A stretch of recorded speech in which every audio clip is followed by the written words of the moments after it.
ارجع الموضوع ده تاني، بس اروح للكابتن احمد حسن. كابتن احمد، مساء الخير. مساء الخير يا كابتن شوبير. ازاي صحتك؟ تمام الحمد لله يا كابتن. اتمرنت النهارده مع النادي الاهلي؟ طبعا اكيد طبعا اتمرنت طبعا. طبعا. التمرين كان الصبح؟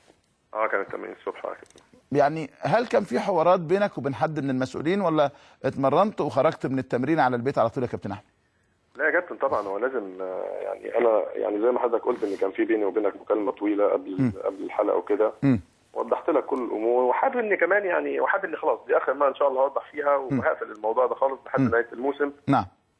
لاني زي ما قلت لحضرتك انا عندي مبدا، وعندي المبادئ الجزء لا يتجزا، ان انا قلت ان انا مرتبط بالنادي الاهلي لحد اخر يوم في عقدي. وده اللي انا دايما بعمله، وانا موجود لاعب في النادي الاهلي لحد اخر يوم، وهسعى ان شاء الله باذن الله ان احنا نحقق البطوله ان شاء الله يوم الخميس باذن الله.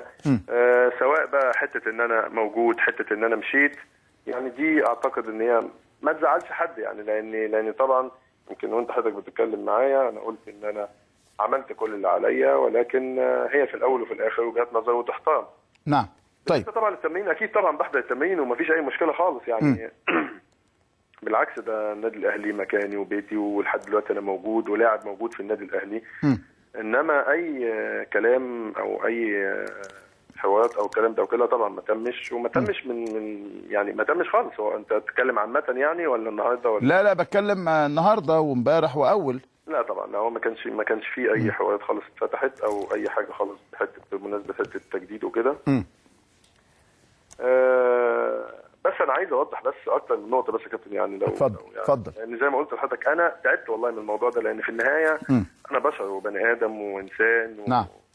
وعندي حياتي وعندي بيتي وعندي مستقبلي وعندي يعني كل الحاجات دي، يعني من حقي ان انا افكر، ومن حقي ان انا استقر، ومن حقي ان انا ارتاح على الاقل، لان يعني انا بقالي دلوقتي يمكن انا لو تفتكر يا كابتن لما اتصبت وجه موضوع التجديد ده برضه كان بيصار ولازم يتجدد واحمد يقعد في النادي الاهلي والكلام ده وكده. وانا وقتها طلعت قلت لا انا ما ينفعش اجدد الا لما ارجع اقف على رجلي بشكل كويس. ده صحيح. انا ما احبش ان انا اكون موجود في النادي الاهلي لمجرد المجامله. نعم. يعني ان انا اتجاملت عشان الاصابه او الكلام ده او كده. والحمد لله اتحديت نفسي وتعبت وطلعت واتمرنت واجتهدت ما بين المانيا وما بين قطر لحد ما رجعت الحمد لله بشكل كويس، عشان ابقى واقف على رجلي، عشان ما حدش يقول الناس جاملت او كده. وفي النهايه لازم برضه كل جمهور النادي الاهلي يعلم تماما ان انا لم اقصر مع النادي الاهلي طول الوقت اللي انا كنت موجود فيه، ولحد اخر يوم ليا مع النادي الاهلي هفضل حريص على الفنان اللي انا بلعب بيها وعلى الجماهير اللي انا بحبها وبحترمها. ولكن يعني انا بفوجئ ناس بتكلمني، وطبعا طبعا مكالمات من امبارح ومسجات من امبارح لحد النهارده من بعد طبعا موضوع الزمالك. ناس للاسف انا مش فاهم، يعني هو انا مطلوب مني اني انا النهارده اللي اسعى للتجديد، ولا المسؤولين هم في الاداره هم اللي يسعوا للتجديد ليا؟ يعني انا عملت كل اللي عليا، ولو تفتكر يا كابتن معاك وفي كل المواقف وكل الاعلاميين اللي بيقابلوني وفي كل مكان انا قلت الاولويه بالكامل للنادي الاهلي، الاولويه بالكامل للنادي الاهلي، الاولويه بالكامل للنادي الاهلي. ولكن يعني ما هو انا برضه انا في الاول وفي الاخر انا بني ادم وعندي عزه نفس وعندي كرامه وعندي حاجات لازم احافظ عليها باسمي على الاقل وتاريخي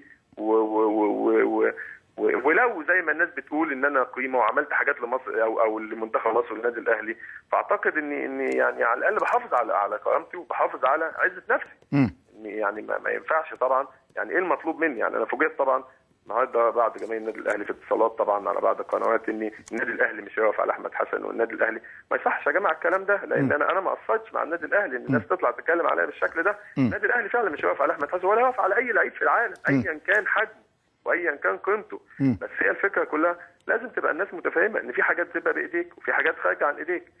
موضوع طبعا يا كابتن ان انا مفاوضات الزمالك والكلام ده وكده طبعا انا باكد معاك، ولكن في جزء من اللي اتقال امبارح طبعا، لان طبعا يمكن الكلام ده اثير في قناه مودرن برضه عندكم ان انا جلست وان انا وقعت وان انا اتفقت والكلام ده كله.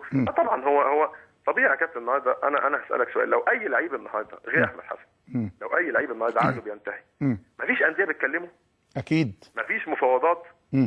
مفيش جلسات؟ مفيش على الاقل انت ايه المطلوب وانا ايه اللي بطلبه والحاجات دي كلها؟ طب انا النهارده لحد دلوقتي النادي الاهلي ما حدش فاتحني خالص. هل من المنطقي ان انا افضل قاعد حاطط ايدي على خد مستني، ولا طبيعي ان لما يجي لي عروض ابدا ابت فيها واشوفها؟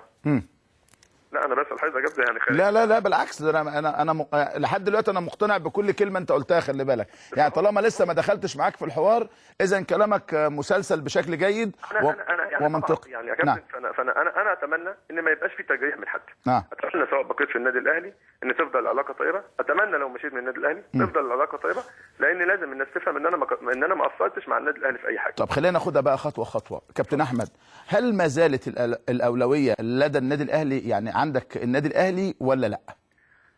والله طبعا بص يا كابتن يعني ده وضع طبيعي وانا قلته قبل كده ومش تاني، لاني ده الطبيعي وده المنطقه، انا مكان ومرتاح فيه ومكان انا الحمد لله يعني كل الناس اللي موجوده بتعامل معاهم باحترام، هم بيتعاملوا معايا باحترام وكل التقدير وكده، ولكن يا كابتن انا مش عايز برضه، ما هو يعني انا ما ينفعش ابقى دايما انا اللي بقول ومفيش رد فعل. فيعني انا تعبت بجد والله العظيم يا كابتن، انا تعبت بقالي دلوقتي 3 شهور، انا حتى بقيت مكسوف يعني، انا بقيت خلاص يعني انا يعني انت بتؤكد الناس كلها النهارده كل واحد بيقابلني التجديد، جدد انت ليه مش عايز تجدد؟ انت ليه مش عايز تجدد؟ وكاني انا اللي عامل مشكله، وطلع شويه ان انا المقابل المادي مش موافق عليه، عدد السنين مش موافق عليه، رغم ان كل ده ما اتطرحش اصلا، بس فعلا انا تعبت يعني، انا حتى مش عايز حد يسالني في موضوع التجديد خلاص يعني، انا مش عايز موجود في النادي الاهلي موجود، مش موجود في النادي الاهلي يا جماعه ما حدش يسالني، لان انا خلاص بجد والله انا تعبت، لان في النهايه انا كل ده بيأثر عليا كمان. انا عايز كابتن احمد كويس عشان بس نوضح للناس ان التجديد مش في ايديك، التجديد في ايد مسؤول النادي الاهلي. ما هو ده طبيعي. معلش اكمل بس عشان نوصل المعلومه للناس بوضوح،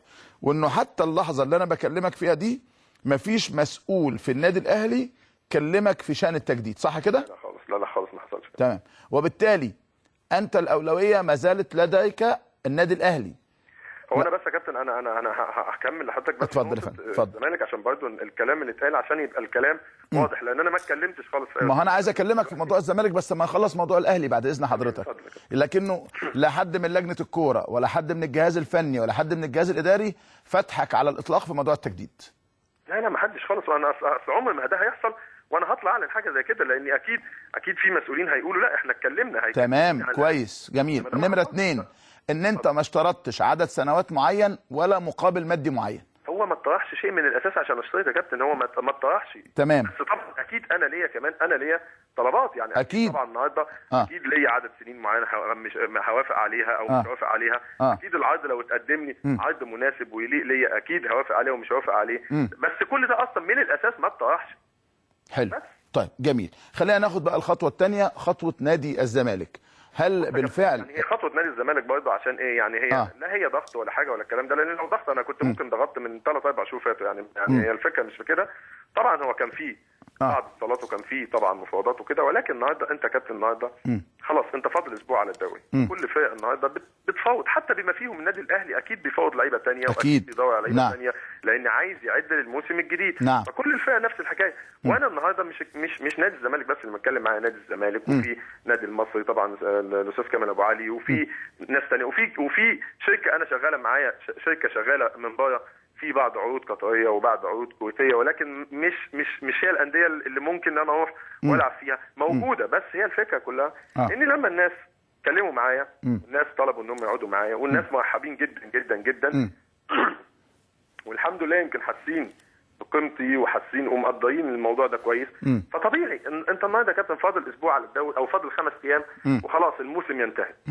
هل انا ما يحقش ليا حتى على الاقل استقر وابقى عارف راسي من رجليا؟ هو انا النهارده يعني انا في حاجه كان الكابتن عادل القيعي بيتسال سؤال، ما اعرفش انا طبعا قريت في احد المواقع ان هو بيسالوه مثلا على اسامه، فقال من حقه ان هو يتفاوض ومن حقه ان هو يقعد مع انديه ومن حقه، لان ده طبيعي، ده منطقي، واحد عقده بينتهي وده حقه. هل الحق ده يبقى الناس والحق ده مش ليا انا؟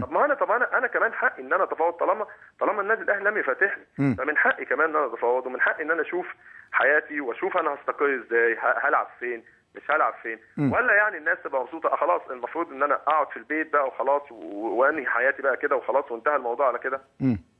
طيب قول لي، هو طبعا الناس لما طلبوا ان احنا نقعد، هو مش زي ما اتقال طبعا ان انا رحت نادي الزمالك وان انا، لان انا مش يعني الموضوع ما ينفعش طبعا، لان انا قلت ان انا ملتزم بعقدي مع النادي الاهلي. انا طبعا ما وقعتش عقود والموضوع ما الا ان احنا قعدنا والناس طرحوا، الناس طرح عليا وانا في طبعا طرحت عليهم حاجات وموضوع مفاوضات، انما لسه طبعا مفاوضات، لا احنا اتفقنا على حاجه ولا لسه في حاجه اتفقنا لكن عليها. مفاوضات جاده.